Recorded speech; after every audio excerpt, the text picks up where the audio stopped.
Thank you. Mr Farage, 2 minutes and a half, 2.5 minutes, please. Thank you. Well, Mr Barroso, I'm always prepared to accept I might be wrong, and I thought the democratic revolution against this Euro lunacy was confined to Northern Europe. But now we see that Slovakia have joined it, and I must say, what a wonderful result that was last night in Slovakia. I'm sure many of you here will agree.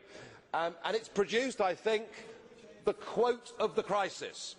Richard Sulik, who led the rebels, said, "I'd rather be a pariah in Brussels than have to feel ashamed before my children who would be deeper in debt." Well, I know how he feels, because I've been somewhat of a pariah here, perhaps for the last 10 years. But he's got it right, because he summed up the detachment between Brussels and the real people of the European Union. And listening to this today, it's almost as if this debate's been going on inside a padded cell that is the European Parliament, as people compete for who can be the most stupid.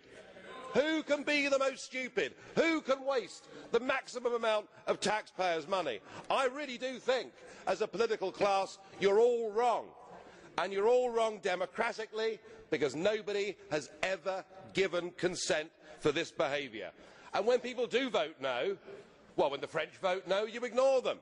When the Dutch vote no, you ignore them. When the Irish vote no, you say vote again and get it right. And when Slovakia vote no, well, we're told today it'll all be okay, because they can vote again this week until they get the right answer. We've got 17 countries trapped inside this economic prison of the Eurozone, and all you can do, Mr Barroso, is stand up and say we need more power. People like you, who've been the architect of this failure, the architect of the misery that is being inflicted upon millions, want more power. It's like Barroso in the bunker, unaware of what is happening in the outside world, but planning world domination. And in economic terms, it's getting madder and madder. I hear the new idea is that the bailout fund will be multiplied, geared up ×5 by the European Central Bank, so that you've got your 2 trillion, Mr Verhofstadt. 2 trillion. Good God, Greece is going bankrupt. If you lot continue, the whole banking system in Europe is going to go bankrupt.